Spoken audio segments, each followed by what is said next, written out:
I got some stuff recorded for Sunday already, so this is going to play in, extra nicely, okay? They are not, and by they I mean Democrats right now, more specifically Biden or whoever's writing his speeches for him. They will never, ever, ever, ever, ever allow you to forget about what happened January 6th. They won't let you remember the details or actually what happened. They just want their narrative to continue on in perpetuity, okay? Violent and deadly and terrible and all this stuff, and the lingering effects of this is going to be felt for generations to come, even though all the glass got swept up from the couple of broken windows, and none of the doors were broken down because police officers were just letting people in, and everybody's still in solitary confinement, which is still highly illegal, or at least unconstitutional. I won't say it's illegal because the courts are as corrupt as a motherfucker anyway, so who really knows what is and isn't illegal at this point? It just depends on what your political affiliation is, and then you might get some sort of an idea as to what your charges and what your sentence is going to end up being in this warped sense of reality we have right now. And speaking of warped, Biden came out with this fucking doozy. He says the Capitol riots worse than slave-owning Confederates in the Civil War. He used to say that the Capitol riot on January 6th was the most detrimental, no, he wouldn't have used a word that big, the most dangerous event that ever happened to the United States since the Civil War. Glossing over Oklahoma City, just glossing over, 9/11? No, it's Capitol riots, Civil War, okay? He's still salty about that because he fought on the front lines and his side lost. Sucks to suck, Joe. President Biden claimed on Tuesday that January 6 rioters are worse than slave-owning Confederates in the Civil War because they breached the U.S. Capitol. Okay. That's a weird flex. During a Tuesday speech in Philadelphia, Pennsylvania, where he had to go there and remind people that he is the most popular president of all time, he was rebutting a lot of stuff that Trump said when it came to the Maricopa County audit. There's not really an update today, and Trump had a couple of statements, but I don't even want to risk putting them up there. Please search them out if you're interested, because he takes a massive shit all over Biden, and it's never not funny, and I miss that guy's Twitter feed, and just please get on some sort of social media for fuck's sakes instead of these little newsletters like we're in the fucking 1920s. I can't believe we're in 2020.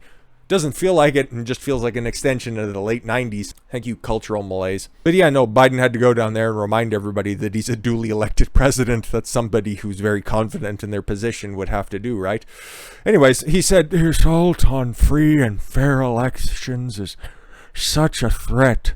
Literally, I'm shaking. No, I shit my pants. I've said it before. Just because he keeps saying it doesn't make it true, Joe. Anyways, we're facing the most significant test of our democracy since the Civil War. No. Just because you say it doesn't make it true. It's not hyperbole. It's exactly hyperbole. Since the Civil War, Confederates back then never breached the Capitol as insurrectionists did on January 6th. Armed to the teeth with scissors and Lego sets and zip ties? Yeah. They weren't really armed with anything. There was a couple of Antifa members and provocateurs that had a couple of ball-peen hammers to smash out some windows, but nobody can really take credit for them. They were just going to do that regardless. They just happened to be pointed at the fucking federal building because Trump said, yeah, we're going to go down there and march peacefully and lovingly with rainbows and flowers, and if you guys bring a blanket, we can have a picnic later. But they were just going to fuck shit up anyways because it was announced and it was well organized way in advance of January 6th. But then again, so is this entire narrative. They were just wishing it was more deadly and that it actually, it caused the fire or something they could campaign on for the next 40 fucking years. But that's just not the case. Somebody's going to have to push them on this because every single time Joe Biden makes a public statement, and it's not very often, mostly it's just kind of scripted old man in a corner just leaning over a lectern, just, it's the worst thing since the Civil War. And I knew Abraham Lincoln, and you, sir, are no Abraham Lincoln. But he continues on, I'm not saying this to alarm you. That's exactly what you're doing. I'm saying this because you should be alarmed. Oh my, he's so dumb. He's so dumb. He's so contradictory. He's so stupid. or whoever's writing his statements. I don't know if this was live. I don't know if he just pulled a Bill O'Reilly and just fucking ripped it all off and he's like, fuck it, we'll do it live. Whoever wrote that contradictory statement, can't say what I'm thinking. Anyways, while it is true Confederate soldiers never breached the U.S. Capitol, why do you have to defend this point? It's so absurd that you should just fucking dismiss it on its face value. But, okay, you wrote this, so let's see. The Civil War was the nation's bloodiest war with an estimated 750,000 deaths. Yes, 750,000 deaths over a few years' time. Couple people dying of a heart attack, an overdose. Oh yeah, but Ashley Babbitt was shot by an unnamed police officer, and if you even bother speculating as to who that was, YouTube and big tech will go ahead and take that down. But we'll get to big tech very, very shortly. The only person who died as a direct result of violence in the January 6th riot was said Ashley Babbitt. So yeah, no, remember guys, January 6th, Civil War, there is no difference. If you're a Democrat, the same people who kept pushing Russia collusion for 5 fucking years, even though it was an entire ploy by Hillary fucking Clinton. But old Joe wasn't done. He was not done. Biden says social media misinformation on COVID is killing people. How can you reconcile this, okay? Your pal, your top doctor there, okay? You play some videos from, what, a year ago? And then you play them from 6 months later? And, if you can spot the misinformation out there, what, was he killing people in March but then saving people in July? Okay, was speculating about a lab a year and a half ago, verboten and killing people, and then all of a sudden it's like, hey, that's all good now? What's your timeline? And what are you categorizing as misinformation? But again, they don't think this far. This is just all a big old low information optics play. It's just Civil War. Violence and fear. I'm not alarming you. And it's like, shut up. After you fucking fire 2 missiles at people and then send in the troops just to tell you before they gun you down, I'll be thankful we didn't send a 3rd. Doesn't make you any more relatable. God, you fucking fossil. President Joe Biden said Friday that social media disinformation about COVID-19 and vaccinations is killing people. Hence why the White House is flagging posts for Facebook. I can't overstress how Orwellian, 1984, Big Brother, anything that you want. But they become state actors, okay? Facebook, Google, Twitter, whatever you want to fucking call it. All of them are in cahoots with the White House. It's fucking plain and simple to see, okay? And I think if you haven't been convinced, you will by the next article. Anyways, what does the old boy have to say? We're killing people. Oh, they're killing people. Sorry, Freudian slip. The only pandemic we have is among the unvaccinated. So you redefining the terms and thinking that all of this is a big scam? Interesting. That's a weird take to make, Joe. And they're killing people. Oh my God. You should really do something about that instead of just grandstanding on it, but weird. Okay. He told reporters at the White House as he left for the weekend at the presidential retreat in Camp David. Yeah, because that 12 hours of work this week, it was really fucking taxing for the old boy. I don't even know what he did this week because, we've been talking about a whole bunch of other shit. And Biden, other than just kind of referencing him as being just a hilarious gaffe machine from the Cretaceous period, he hasn't really come up. It's just mostly been his mouthpiece, Psaki, pisshead. She's just been the one out there spouting nonsense. But yeah, it's taxing on the old man. He probably is still a little bit tuckered out from having a big old fireworks demonstration last weekend. The White House is turning up the pressure on social media companies, especially Facebook, to weed out what officials say is widely spread disinformation on coronavirus vaccinations. According to U.S. health officials, the current spike in COVID-19 deaths and illnesses. There's a spike. Every time that I see numbers, the people deaths in counties or provinces or states are like in the single digits. Like, okay. Like we took a look at Maricopa County and it was, 7 people have died. Okay, well, it sucks for those 7 people. But whenever you parse out the information, you realize that these people are fucking geriatric, or you realize that the caveat for recording all of these deaths is they've died within 28 days, and it doesn't necessarily, it's just COVID has to be checked off on their death certificate. Again, what's the point of just reading out numbers anymore? Because it's just fucking all warped, and it's so totally politicized. You just can't find out what's true and what's false. But I think everybody's pretty much made up their mind on everything at this point regarding that specific issue. Here's a clear message that's coming through. This is becoming a pandemic of the unvaccinated. Center for Disease Control and Prevention officers Rochelle Walensky told reporters on Friday. Oh, so that previous statement from Biden there, he couldn't even come up with the original thought himself. Just a plagiarizer to the very end. White House Press Secretary Jen Psaki and Facebook and others, said that Facebook and others are not doing enough. Yep. And that's when we're going to get to our most terrifying, most natural progression of this. Let's be completely honest, okay? Everybody's seen this coming. Everybody just theorized it. All you need to do is just look at the people in the White House, in these big tech firms, and realize that, yeah, there's an open pipeline there, just a transfer of people back and forth. They're totally entrenched. They're state actors. They're just another branch of the fucking Democratic Party. And Republicans have done nothing about it, okay? Done nothing about it.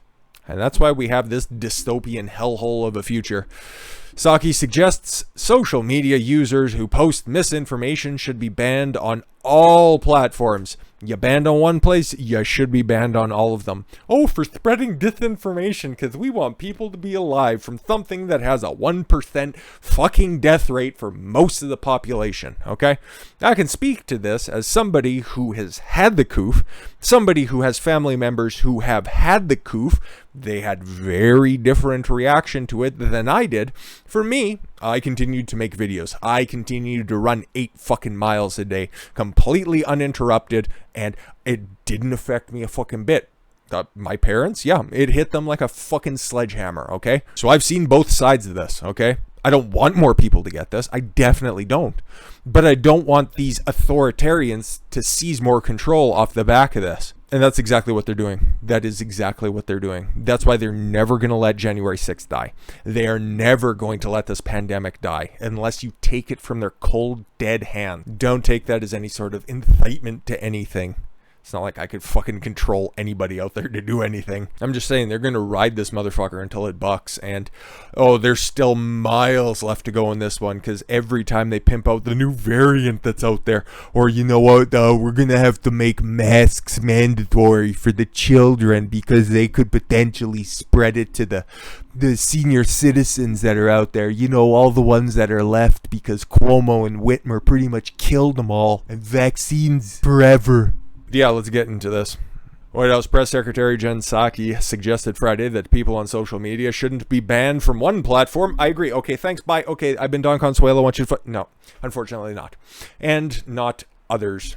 If they post misinformation online, namely about the COVID-19 vaccine, because that's where it'll start. That's not where it's going to end. Oh yeah, no, misinformation about COVID. Okay, everybody's been fact-checking it for a year at this point. So if you do it on one platform and one platform decides that it breaks their terms of service, what exactly terms of service would they be breaking? Don't know, because they're fucking Dead Sea Scrolls length of fucking terminology that they have written in there, purposefully contradictory. All you need to do is just take a look back at the old Parler versus Amazon Web Services lawsuit, where it's like, you have to let us get rid of any of the objectionable conduct, and then just a little clause underneath of that, but we can terminate for pretty much any reason, which is just layman terms of what's down there. But that's how nebulous all of these terms of service applications really are. Look no further than what some YouTubers had to go through not that long ago. Somebody posted something that has been said by the blue-haired land whales forever and ever: all men must die. Okay, it's a loosely translated quote from Game of Thrones. Never watched the show. Fantasy doesn't really do it for me. And it was in reference to another picture that was there. A YouTuber in question just put that underneath in response to what the picture was there. It was it made sense, okay? And then he was immediately banned for it, okay? And then people were asking, okay, why was this dude banned? And then they'd post the quote, they'd get banned. And then somebody else of similar stature posted the quote, didn't get banned, but everybody who would reply the exact same stuff underneath the initial post would get banned. So you want the people who can't even properly enforce their own rules, who don't even bother looking at context, because all of this stuff was fucking appealed, right? It's a quote. It was a joke, okay? But they can't discern this stuff. That's why we can't talk about stuff that I'd really like to talk about, that I'd just really like to make jokes about in passing. But it is fun to continue to say that Joe Biden is the most popular and well voted for president of all time, because that just always makes me chuckle inside. But honestly, just having to stop and think about it's like, okay, is this going to break some term? Is this going to end up just costing me another strike on the channel? I don't know, okay? And because I don't know, they can use that. Democrats, big tech, Facebook, whatever you want to call it, who gives a shit at this point? It's just all of those elites out there. They have that power. I don't want them to have that power, but that's where we're finding ourselves right now. So a couple of steps that we have, that could be constructive for the public health of the country are providing from Facebook and other platforms to measure the publicly share the impact of misinformation on their platform and the audience it's reaching. Also with the public, with all of you, to create robust enforcement strategies that bridge their properties and provide transparency about rules. You should, but you won't. You shouldn't be banned from one platform and not others. If you, for providing misinformation out there, Psaki told the clapping seals in the press room at the White House. She added, taking faster action against harmful posts. As you know, information travels quite quickly. Oh my God. Like we said yesterday, okay, with her admission that they're flagging posts for Facebook, not from Facebook, not looking at them and realizing, oh, okay, something's a little bit fucked up there. Somebody should be paying attention. No, they're just taking it upon themselves. That's objectionable. Get rid of it. And they're just like, okay, doop, doop, doop. And now they're like, okay, somebody gets a strike on YouTube. Okay, fine. Take them off Twitter, Facebook. Just completely and utterly give them the Alex Jones treatment. Just yeet them off the internet. And you think that it would stop with just platforms? No. You'd be too dangerous to bank with. You'd be too dangerous to use public services because, oh my God, you're a danger online. That can easily translate out to the public sphere.